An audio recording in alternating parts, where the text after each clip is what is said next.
Well, thank you, Pastor Jim, and good morning, everybody. I'm so pleased to be with you, not only because of my friendship with your pastor, but again, just out of gratitude. I'm so grateful to come here to Vero Beach, where not only you guys are all so friendly and hospitable, but look, you guys have me on your radio station. Thank you for doing that. And I'm very happy, very pleased about the partnership that you guys have in getting this work of translation done. As Pastor Jim said, you can get a lot of Bible resources in English, although, look, a lot of it's not free, and that's one of the great things about, the commentary we provide is that it's for free. But in other languages, there's not a lot to choose from, and God put it on our heart that in some significant languages, we want to get it translated, and Arabic is one of them. Millions upon millions of people in the world speak Arabic, and the need for Arabic Christians to grow in their understanding of the word, for pastors to be equipped, it's a big need. And any small part God can give us to have a hand in that, we're very grateful for. And I'm grateful for the partnership of Calvary Chapel Vero Beach in doing that. So thank you. And if I want to say thank you to you, wouldn't do me any good to try to bake a cake or worse yet, sing a song. But maybe I could preach a sermon for you, and that'll express my gratitude. So, as Pastor Jim said, please open up your Bibles to Proverbs chapter 4. I want to read you verses 11 and 12, but let me begin with prayer. Father in heaven, we're so grateful that we can gather together and hear from you. Lord, I know that for the next 40 minutes or so, the people in this room are going to listen to the voice of a man, but what we really want to hear is your voice. So would you please speak powerfully through your word and in the way that your Holy Spirit can speak in and through and around and on top of the words of a preacher, Lord. Please do that. We want to hear from you. So speak, Lord, for your servants are listening. We pray this in Jesus' name. Amen. Proverbs chapter 4, verses 11 and 12. I have taught you in the way of wisdom. I have led you in right paths. When you walk, your steps will not be hindered, and when you run, you will not stumble. That's a beautiful passage right there from the book of Proverbs. And as your pastor mentioned, I have a commentary on the entire Bible that's available online. And it's really the work of the last 20 years. I very consciously had the goal to finish the Bible. In one sense, my work with the commentary is never finished. There's endless revisions and improvements and corrections to make. I know I'm going to be working on it till the day I die. But last year I reached a big milestone where I could say I've got something that I'm at least fairly happy with on the entire Bible. And you know what the last book of the Bible was for me to complete on my online commentary? It was the book of Proverbs. You know why? Because Proverbs scared me. Look, as a Bible teacher, as an expositor, Proverbs is different than any other book in the Bible. Most of Proverbs is a collection of one verse, 2-line sayings of wisdom that don't have any context, any continuous story. There's no narrative. And to be honest, there's not a lot of deep theology in the book of Proverbs. It's heavenly wisdom for earthly living. And it's a very practical book. And I think I'm along with a lot of pastors. You could probably ask a lot of pastors, teaching verse by verse through the book of Proverbs is kind of intimidating. What do you do with it? Where do you go? And so I saved that book for last in going through. I knew I had to get through it eventually, but it was the 66th book on my way of teaching through the Bible, at least in that kind of depth. Now, when I finally got through to studying the book of Proverbs in depth, I had read it many times before, just like you. Have you ever done that thing where you read a chapter of Proverbs corresponding to the day of the month? I highly recommend that to you. On the first of the month, you read Proverbs chapter 1, second of the month, Proverbs chapter 2. Every month that has 31 days, you're going to read the whole book of Proverbs. It's great because we need this wisdom. So I had read the book of Proverbs many times before, but I had never studied it with the kind of care and depth that I did last year, finishing in September. And this was one conclusion I came to at the end of it. I wish I would have gone through Proverbs many, many years before. And especially, I wish I would have gone through the book of Proverbs when I was a father of young children. Because I realized that what Proverbs is really all about is it's wisdom from a parent to a child. Proverbs is a parent instructing a child in the wise ways of life. And doesn't every parent have that on their heart? Doesn't every parent look at the potential and the life and the good and the bad that might lay in front of their child in the future and say, I want you to go the right way. I want you to lead a wise life. Now, as I thought through it, I thought, wouldn't it be wonderful if my children grew up not only remembering that there was a lot of love in the home, don't we all want that for our children? Remembering that there was a lot of laughter in the home. We want our homes to be happy places. Remembering that home was a place of safety and security. We want all that for our children. But I thought, wouldn't it be great if my kids would have grown up also remembering it was just like on the tip of their tongue, things Dad always used to say that was actually wisdom from Proverbs. I thought, wouldn't it be cool if I would have, picked out 4 or 5 of the major themes of Proverbs and just made it things that we repeated to our kids all the time. To where maybe our kids grew up saying something like this, you know what? Dad always used to say, son, wisdom isn't gained by accident. Now that's a big theme throughout the book of Proverbs. It is. That if you want wisdom, you're not just going to stumble over it in the street. If you want wisdom, you got to go out and seek it. Foolishness, you'll stumble over. But wisdom, you better go out and find it.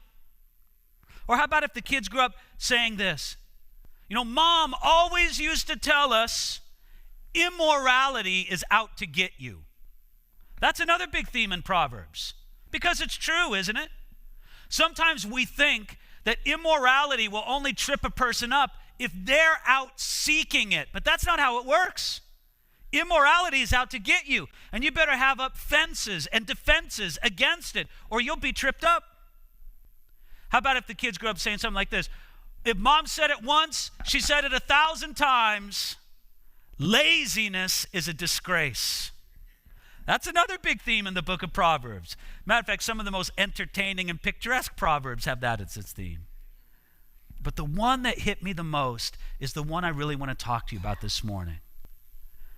The one that if I could have gone back, I would have found a way to say this to my kids again and again and again, is simply this. Kids, you are on a path.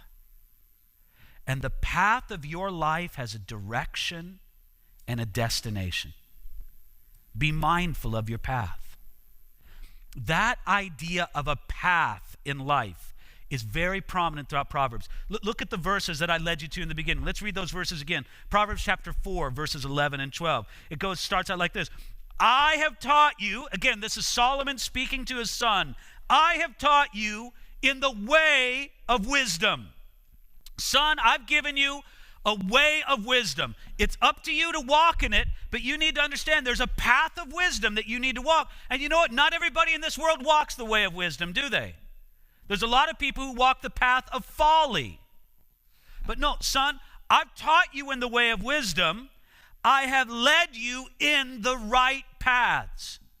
I didn't just talk to you about it. I led you in them. I gave you an example of the right paths, which is kind of a heavy thing for a parent to say to a child, because what does that mean, mom and dad? It means you got to be walking on the right paths as well. That's a little tough, isn't it? I mean, you can teach your children about good table manners, but they're still going to eat just like you do. It's the right path. You gotta not just tell them, you got to lead them on the right path. Again, that assumes that there's a wrong path. And then he goes on to verse 12. When you walk, your steps will not be hindered. As you make progress upon the right path of life, if it is the right path, your steps will not be hindered. You'll walk freely. And then, I love this last line of verse 12. And when you run, you will not stumble. Isn't that what every parent wants for their child? They want to launch them out on the path of life, and they want them to go on the right path, and they want them to run on it, to run with joy, to run with speed. And we think about that as we launch our kids out. We want them to succeed in this world. We want them to run well in the race of life. And so we do everything we can. We want to send them to the right colleges, and so we put all that pressure on them to do well in high school.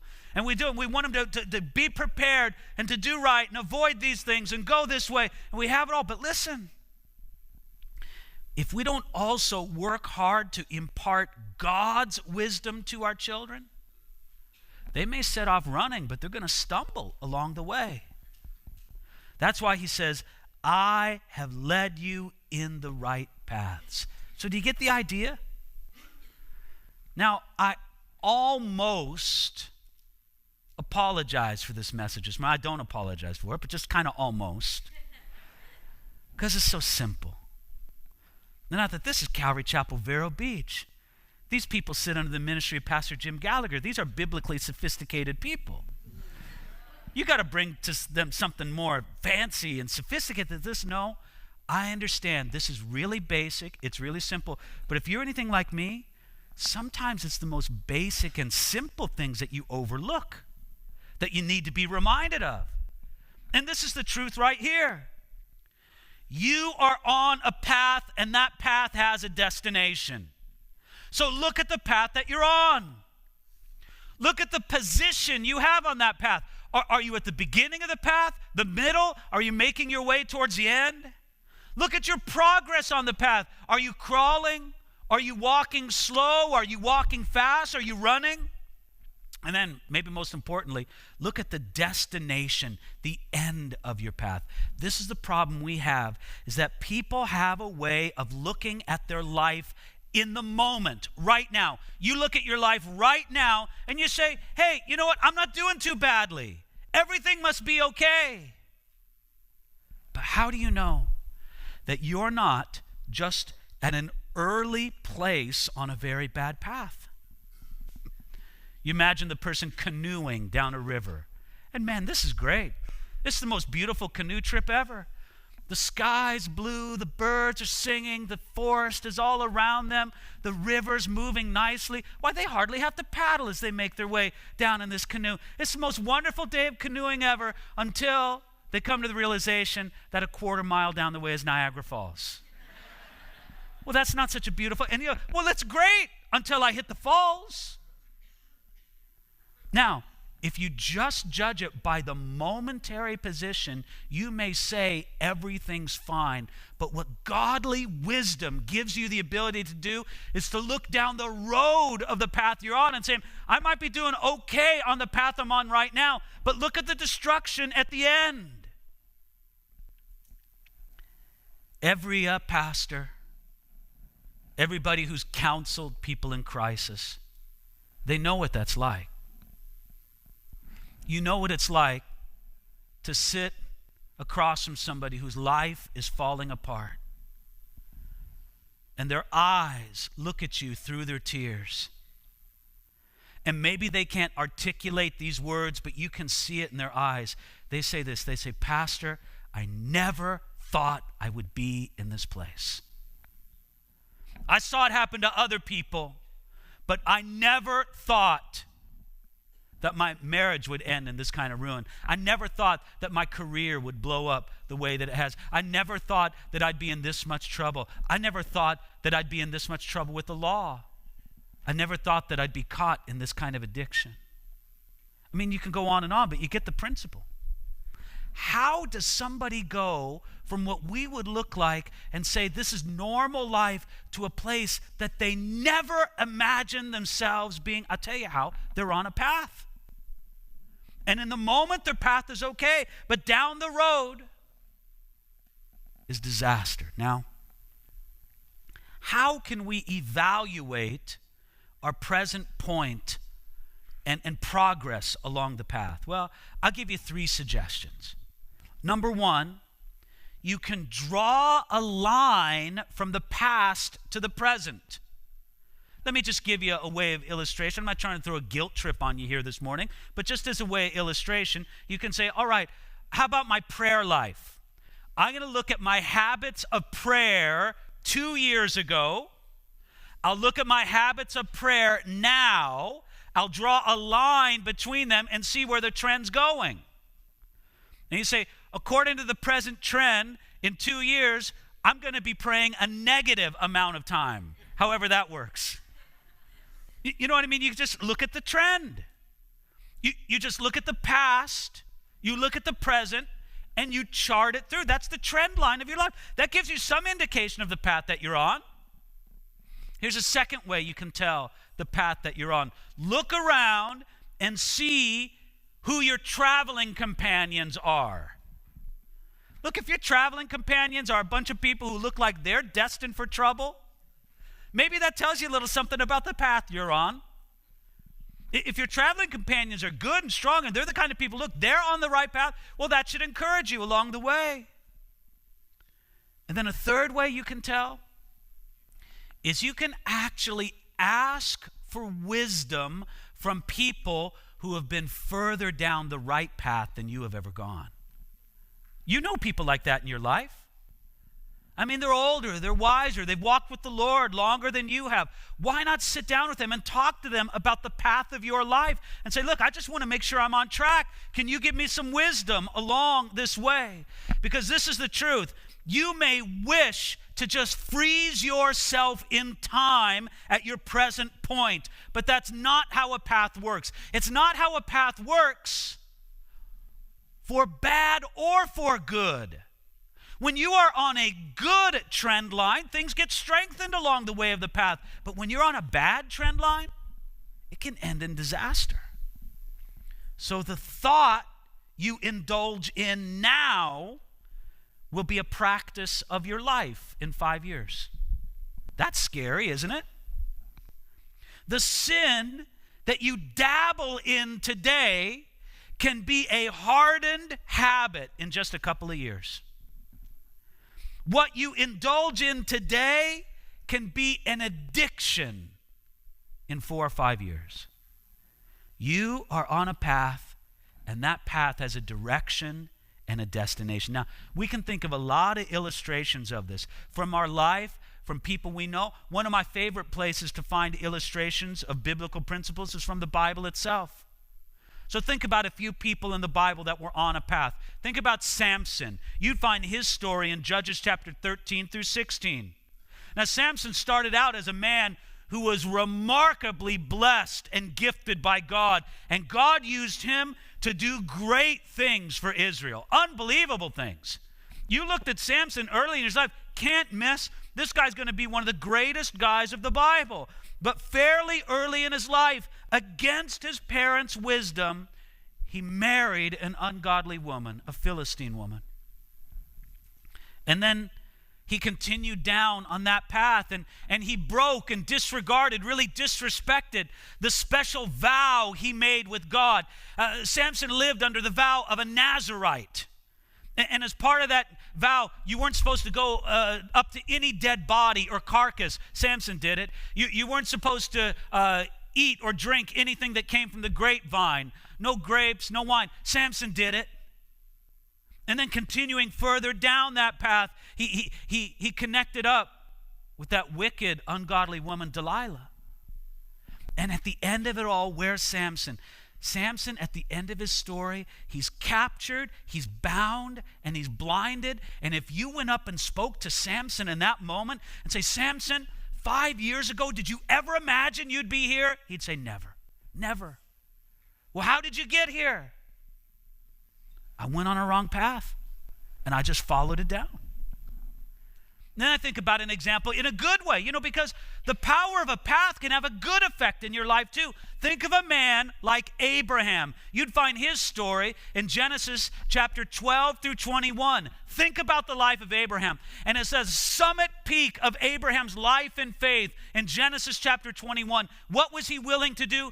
He was willing to offer his son as a sacrifice before God, knowing that if God took him as a sacrifice, God would raise him from the dead. Where does a man get such faith to do such a thing?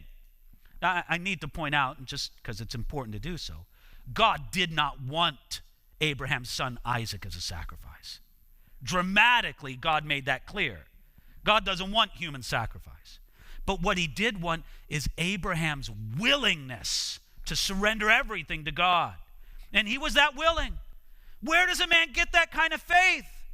We look at that in Abraham's life, go, Abraham, and if you were to interview Abraham on Mount Moriah, willing to sacrifice his son, Abraham, how do you get this life of faith? He goes, God started me on that path years ago. And he did. In Genesis chapter 12, we see that Abraham was called by God, and Abraham answered God's call. Now let me say, Abraham didn't answer God's call perfectly.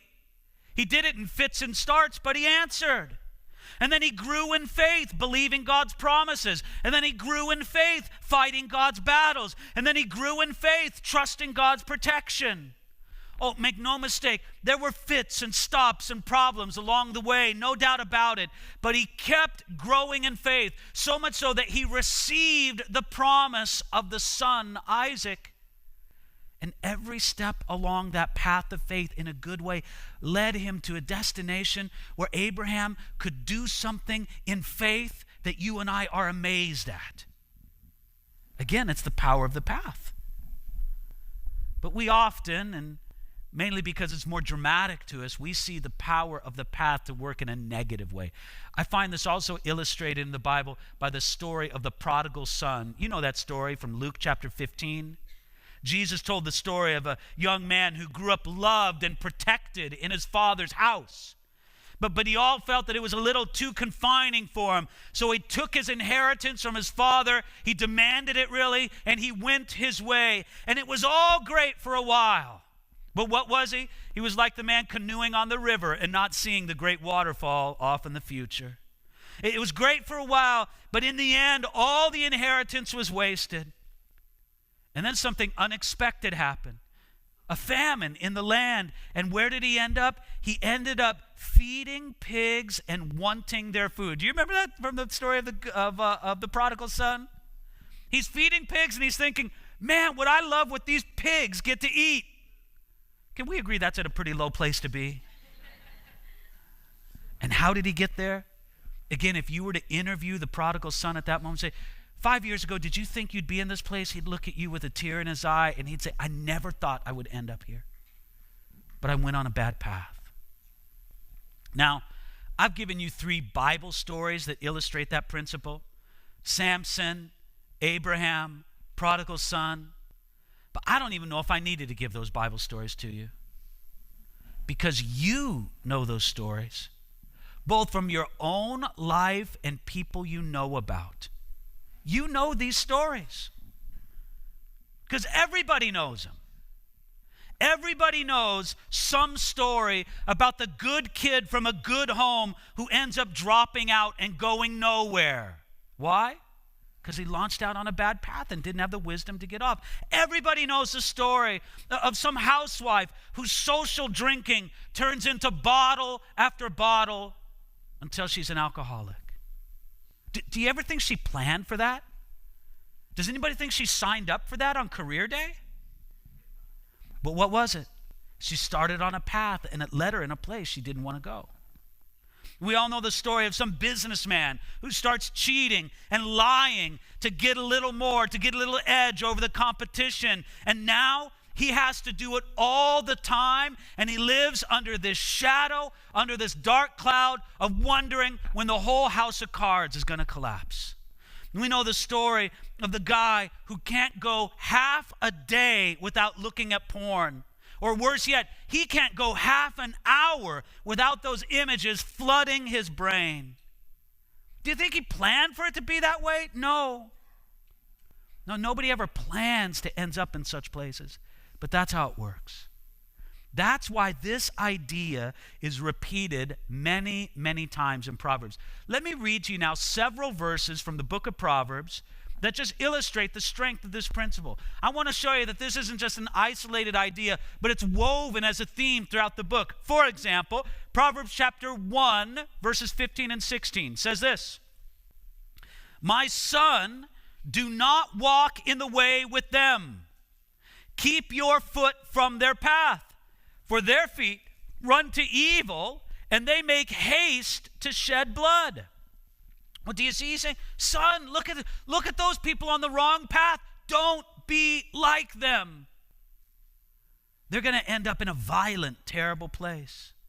Or Proverbs chapter 2, verse 20, where we read, so you may walk in the way of goodness and keep to the paths of righteousness. Son, there's a way of goodness. There's a path of righteousness. Stay on that path. Proverbs chapter 3, verse 23. Then you will walk safely in your way, and your foot will not stumble. Do you want to go through life constantly stumbling, falling down, unable to walk? Then make sure you're on the right path. Or like Proverbs chapter 4, verses 25 and 26. Look at what this says. Let your eyes look straight ahead, and your eyelids look right before you. Ponder the path of your feet, and let all your ways be established. I love that. Ponder the path of your feet. Isn't that a great way to describe it? My feet are on a path. I need to ponder that path. I need to think about where it leads. Or here's another good one. Proverbs chapter 12, verses 26 and 28. Verse 26 reads this. The righteous should choose his friends carefully, for the way of the wicked leads them astray. Now verse 28. In the way of righteousness is life, and in its pathway there is no death. Isn't that powerful? So again, there's a very clear, I know it's simple, but it's a very clear and important principle. You are on a path. You can apply that to your life personally. Your spiritual life is on a path. Your emotional life is on a path. Your physical life is on a path. Your financial life is on a path. You're on a path in your habits of holiness, your prayer life, your meeting together with God's people, your Bible reading habits. All of that's on a path. Your romantic life, your married life, your family life, that's on a path, isn't it? In the way you serve God and his people and a needy world around us, there's a path you're on. In each of these ways, there's a way God appoints and a way that ends to trouble. Now, I've saved one especially powerful proverb along these ways for this point in the message. And it's Proverbs chapter 14, verse 12. Turn there if you would. Proverbs 14:12. You want to know how important this proverb is? It's repeated 3 times in the book of Proverbs. It's repeated exactly in Proverbs 16:25, and it's repeated in a paraphrase in Proverbs 21, verse 2, I believe it is. Yes.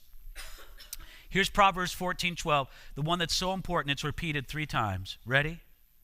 There is a way that seems right to a man, but its end is the way of death.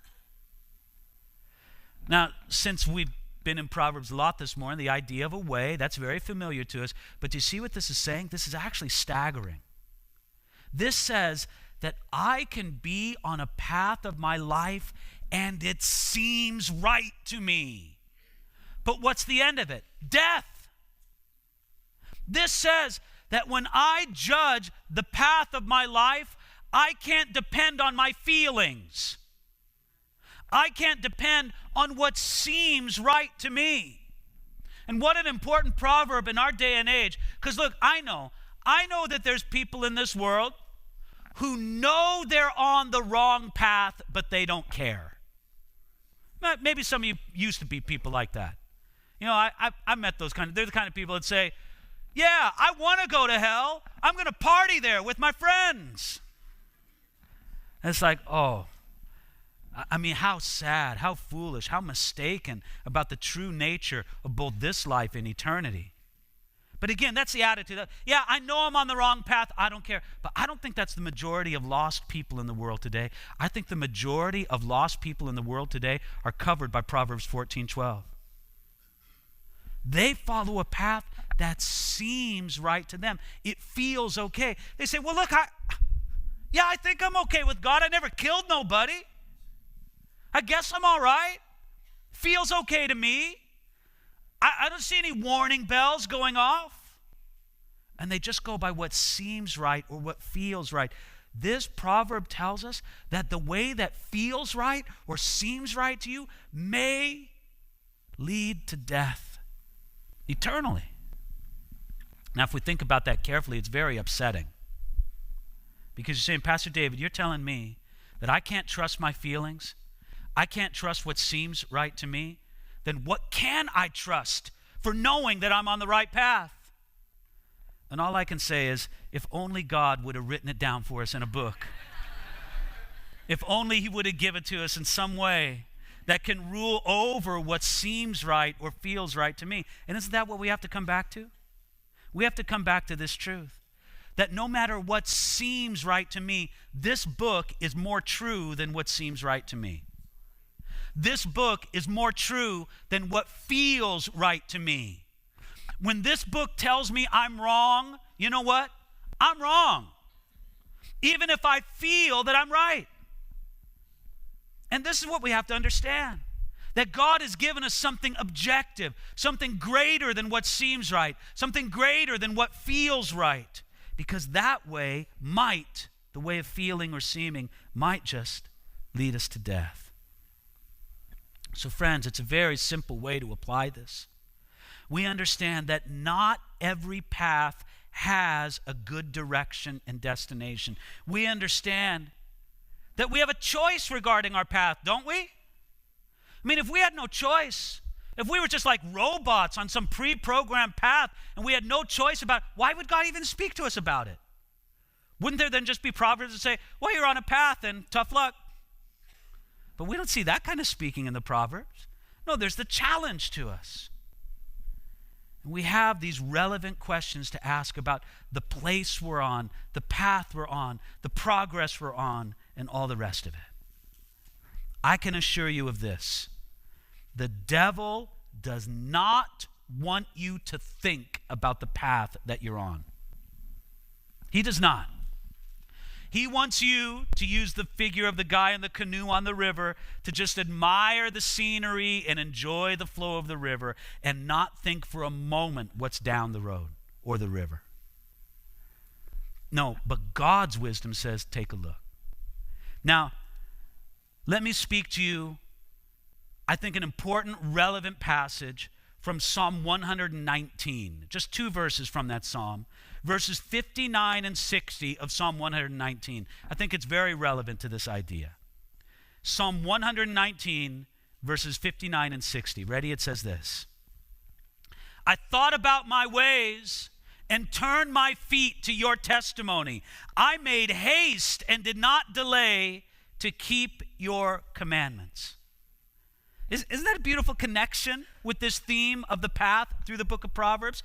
There the psalmist says, I thought about my life, I thought about my path, my ways, and when I thought about it, then I consciously turned my feet towards your testimonies. I said, I'm not on the right path. I just need to do some turning of my feet, put myself on this right path, and it's by your testimonies. Now, let me tell you something about Psalm 119. It's a psalm, the longest chapter in the Bible, the longest psalm in the collection of Psalms, 176 verses, and it's all about the greatness and the glory of God's word. And because of that, it has very rich vocabulary for God's word. And one of the things it calls the Bible is God's testimonies, God's commandments. When he says, right there in verse 59, I turn my feet to your testimony, he's saying, I turn my feet towards the Bible. And that's what we need to do. There's a great French philosopher named Blaise Pascal. Not only was he a brilliant philosopher, and if you've studied the history of philosophy, you've heard that name, Blaise Pascal. He was also an unbelievably devout Christian who loved the Bible. Blaise Pascal loved the Bible so much that he memorized Psalm 119. That's a big Bible memorization project. Some of us, we feel happy about ourselves if we memorize that verse, Jesus wept, from the Gospel of John. But Blaise Pascal, he memorized Psalm 119, and he especially loved verse 59. He said verse 59 was, quote, the turning point of man's character and destiny. In other words, there comes a turning point for every man and every woman where they say, I thought about my ways, and then I put my feet towards what God says in his word. And then he says, verse 60, I love this, I made haste and did not delay to keep your commandments. You see, once he was on the right path, what did he do? He set to running. He said, I'm not going to move like a slow poke. Once I'm on the right path, I'm going to get going fast. And friends, that's what we need to do. Some of us, it's kind of the somewhat embarrassed testimony of our life that when we were on the wrong path, we ran it hard. And I gave it all my effort when I was on the wrong path. And then when I went over to the good path, suddenly I got kind of lazy on the path. Well, you need to turn that around, don't you? If you know you're on God's path for your life, what do? You run it hard. You make haste. You say, Lord, I want to make as much progress for you and your kingdom as possible. Now, how do we do this? We turn our feet towards his testimonies. That's the Bible.